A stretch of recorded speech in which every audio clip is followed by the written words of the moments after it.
This is Dandan at DG Recruit. I'm excited to share with you some philosophies that I think help guide success in recruitment. The first thing I want to say is intention doesn't matter as much as action. Just like anything in life, it doesn't really matter what you say and how you feel about it. It only matters what you do, because the actions dictate the results, and the results kind of dictate your intention, right? It was like, oh, I didn't mean to be rude, but if you were rude, then you were rude. So it's one of those things where if the intention is not all the way transacting and translating into action, it's kind of like empty words, right? So in other words, actions speak louder than words. I think that matters a lot in recruiting because it's all about the effort we put in on a day-to-day basis that's helping us get to where we want to go. So that's the first point. The second point I want to make is that it's always about attitude over aptitude, especially if you're just starting out in your recruiting career. I love saying this phrase over and over again because success in recruiting isn't just working hard and learning sales. It's about your attitude towards your life, towards other people, because it's not just doing the job that matters. It's about caring about what you do and having the right attitude and approach. Back when I started recruiting in my early 20s, I remember going to work every day just like an elementary kid, right? Like it was just like going to elementary school again. And it was so exciting. And I had the right attitude. And the attitude, even though I didn't have any abnormal skills that would make me absolutely kill it in recruiting, because in the beginning, we all start off not knowing what we're doing. My attitude was one of learning, was one of eagerness, was one of friendliness. I was friendly to my colleagues. I was friendly to my bosses. I was friendly to my trainers. I was friendly to my candidates. I was really friendly to clients. So I was just very friendly, eager beaver. Right? So the attitude matters a lot. It's not acting like you're above it. It's not acting like you're too smart for your own good. It's really having a student's mindset and being completely open to learning and absorbing and adapting, because that's what you need to reach success quickly. The third point I want to make here is that you want to align yourself with the right people in your life. This is something I realized early on when I started recruiting, because I noticed there were successful people and there were people that were not so successful people at work. And, it might sound ruthless, but I wanted to be successful and I don't want to hang out with people who aren't successful. So if I want to get somewhere, what's the best way to get there? Well, the best way to get there is to make friends with the people who are already there, right? Just like when I'm trying to make friendships, do I make friendships with people that I don't see any value to? I hope not, right? I try to make my time utilizing it smartly. I try to make my time worth it because the investment I give to people, I value myself. And the investment I give to people is not a light investment. I'm going to help them with their life. I'm going to provide a lot of value. I'm going to spend my time with them.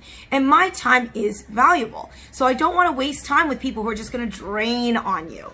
So think about this. Are you a generator or are you a drainer? Who are you, right? I always wanted to be the giver. Naturally in life and in my personal life, I'm a giver. I've always wanted validation from people. The way I get validation is to give, right? When I get older, you have to be kind of selective about who you're giving to and why. It's not just blind giving.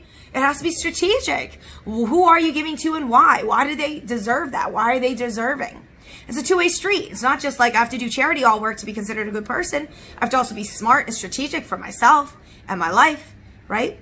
So again, like the last point is be smart about who you're spending all this time with, because if you waste your time with the wrong people, and that goes for work and for your personal life, right? When I started recruiting, I had to get rid of a few friends. I had a few friends in college that weren't necessarily the best. I definitely had to cut ties with my high school crowd. I don't keep in touch with anybody I know from high school. Not that I don't like them. It's just that we have no commonality and we don't really have any genuine friendships. I was a dork and I was a late bloomer in high school. And luckily for me, I was never burdened with the sort of load, the social load of keeping friendships with people that no longer serve me. Right? And I highly encourage you to think about this, especially if you're in your early 20s, if you're in your 20s in general, right? Like this again is a smart thing to do. It's like you don't just want to hang around with other people until they fire you. And you certainly don't want to be mistreated by people. You don't want to be leveraged and used by people who don't deserve the love in your heart, the expertise, and all the work that you're putting in, right? I just know that I'm going to go the extra mile for people in my life. So I'd rather have a very small select group of friends that I can really dedicate myself to versus a whole load of people who I just party and drink with. Those people are not really friends. The older you get, the older the more you understand this concept. And of course, if you're in your 30s and 40s, of course, you know what I'm talking about here. But the point is, I adopted that mentality in my early 20s and late teens, whereas like I'm cutting people out of my life that don't serve me because they're not going to get me where I want to go and they're not good influences on my life.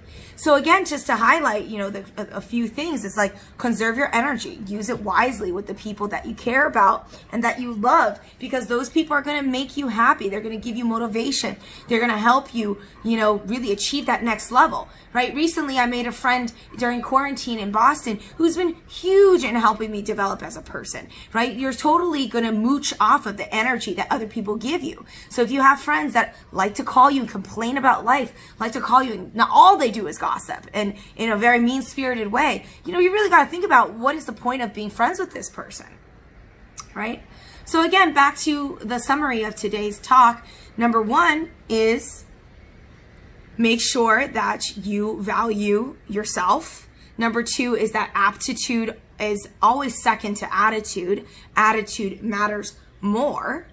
And then lastly, make sure that you are going to just continue being a learner. Keep everything in a learner's mindset, that you're going to be open-minded to keep the options open, so that everything that your bosses, your trainers, your teachers, that they tell you to do, that you're not questioning them, because why would they lead you wrong, right? That's another thing I notice a lot. Tangent, not really, actually very relevant. As a recruiter, I'm in these training classes with all these other recruiters, right? I'm in one of those bigger shops that have like training classes. And I would notice some of my colleagues, they would like question the leaders. They'd be like, oh, well, I don't like the way you do it. I don't want to do it that way. I have my own way. I'm going to do it my own way. And that's the totally wrong attitude. Like, how the heck is your way the better way? You barely do any recruiting. You have not that experience to lay on and just be like, hey, this is why my way works better. Right? So we knew a lot of people like that in our training. And I'm just like, you're not being smart. You're not absorbing other people's knowledge and leveraging it. Instead, you're poo-pooing other people's advice and you're trying to reinvent a wheel that is very, very structured. Recruiting is not rocket science. It's a structure. It's a plan. There's just so many variables. You just have to learn it all. So the trainers know kind of what's going on, and they at least know how to get you to a basic level of success. Obviously, the rest of recruiting, you have to run with it and you have to develop as a biller yourself. I hope today's call, I hope today's chat has helped you, motivate yourself, and has helped you kind of adopt some mindsets that are going to help you in your recruitment career moving forward.